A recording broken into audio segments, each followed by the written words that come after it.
Assalamualaikum warahmatullahi wabarakatuh. Salam Pramuka. Ketemu lagi sama aku Reza Fitriansari, NPM 211305394, mahasiswa program studi pendidikan guru sekolah dasar Universitas Lampung tahun 2021. Kali ini aku bakalan bahas tentang Pramuka Penggalang. Apa sih itu Pramuka Penggalang?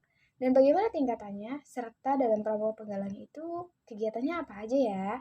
Dan bagaimana upacara dalam Pramuka Penggalang? Selamat menyaksikan. 1. Pengertian Pramuka Penggalang. Penggalang adalah sebuah tingkatan dalam Pramuka setelah Pramuka Siaga. Anggota Pramuka Penggalang biasanya berumur 11-15 tahun. Kedua, tingkatan dalam Pramuka Penggalang. Berdasarkan syarat-syarat kecakapan umum Pramuka Penggalang dibedakan menjadi 1. Pramuka Penggalang Ramu, 2. Pramuka Penggalang Rakit, 3. Pramuka Penggalang Terap. Bagi Pramuka Penggalang yang sudah menyelesaikan syarat-syarat kecakapan umum Pramuka Penggalang Terap dapat melanjutkannya ke tingkat yang khusus yaitu Pramuka Penggalang Garuda.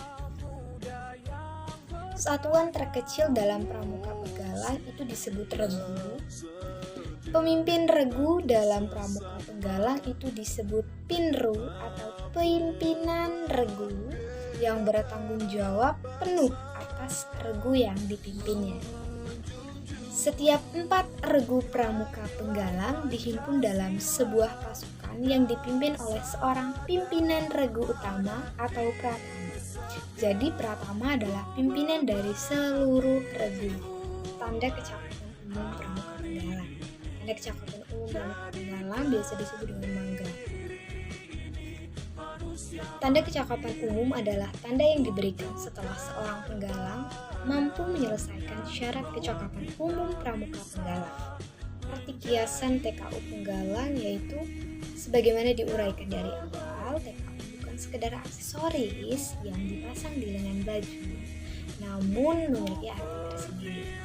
Kiasan dalam TKU Penggalang itu umumnya yang pertama ada maya.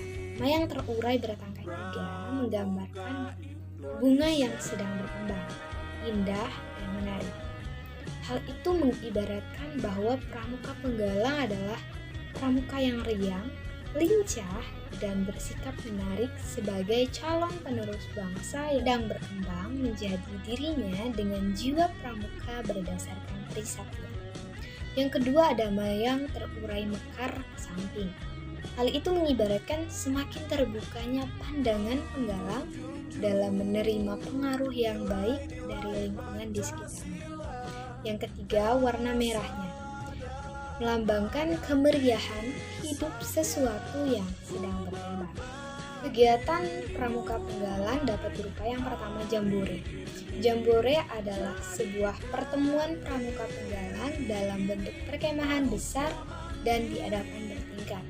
Misalnya yang pertama jambore nasional atau jamnas, jambore daerah atau jamda, jambore cabang, jambore ranting. Yang kedua ada lomba tingkat. Lomba tingkat adalah pertemuan regu-regu Pramuka Penggalang dalam bentuk lomba kegiatan kepramukaan. Lomba tingkat ini dilaksanakan berjenjang, dimulai dari tingkat gugus depan, ranting, cabang, daerah, sampai nasional. Yang ketiga ada Gladian Pimpinan Regu atau Dian Pinru. Dian Pinru adalah pertemuan Pramuka Penggalang bagi pimpinan regu utama yaitu pratama, pimpinan regu yaitu pinru, dan wakil pemimpin regu atau wapinru Penggalang. Dian Pinru ini bertujuan untuk memberikan pengetahuan dan pengalaman di bidang manajerial dan kepemimpinan.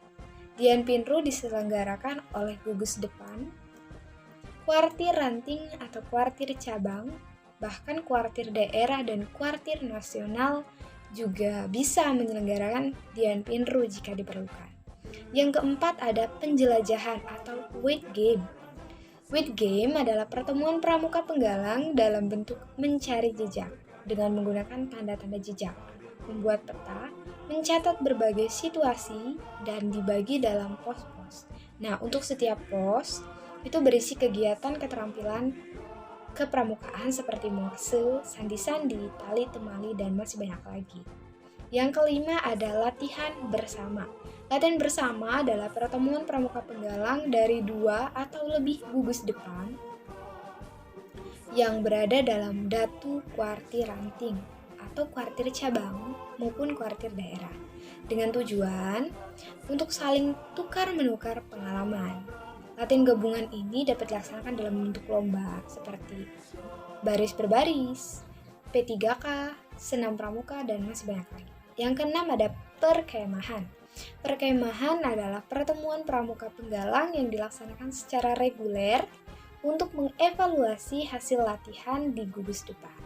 Perkemahan diselenggarakan dalam bentuk persami, perjusami, bahkan perkemahan liburan, dan masih banyak lagi.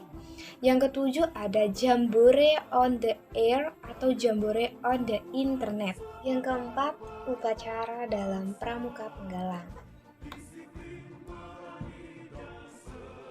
Dalam tingkatan pramuka penggalang, upacara terbagi menjadi 3. Yang pertama, upacara pembukaan latihan pramuka penggalang.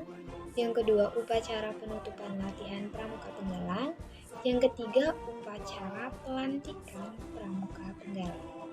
Barisan upacara dalam pramuka penggalang itu berbentuk U.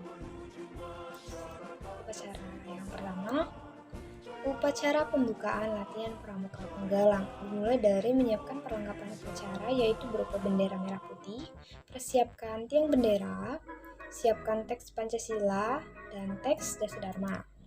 Untuk pelaksana atau petugas upacaranya dibutuhkan 1 orang pemimpin upacara yaitu pratama, 1 orang pembina upacara, 3 orang pengibar bendera, dan 1 orang pembaca Dasadharma. Sedangkan untuk persiapan upacaranya berupa periksa kerapian, absen oleh masing-masing pemimpin regu, pembagian tugas pelaksana atau petugas upacara, dan persiapan perlengkapan upacara oleh regu yang ditugaskan, serta pratama membentuk barisan dan memeriksa kerapihan barisan. Untuk pelaksanaannya yaitu 2.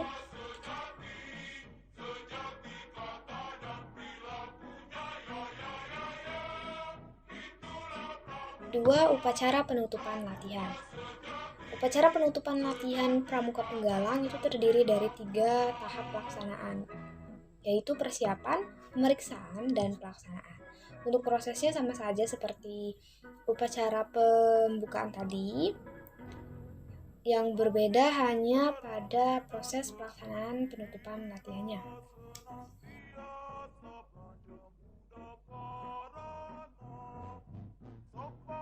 3. Upacara pelantikan pramuka penggalang. Dimulai dari menyiapkan alat upacara yaitu persiapkan bendera merah putih, siapkan tongkat, kemudian ikat bendera merah putih dan digulung, persiapkan meja, air putih, baki, minyak wangi, dan lap. Persiapkan tanda yang dibutuhkan, tanda pelantikan yang dibutuhkan itu juga harus dipersiapkan, dan persiapkan petugas upacaranya. Yang kedua ada persiapan upacaranya, yaitu berupa periksa pasukan yang sudah siap dalam bentuk angkere, periksa peserta penggalang yang akan dilantik, periksa pratama yang bertugas untuk menjemput pembina upacara.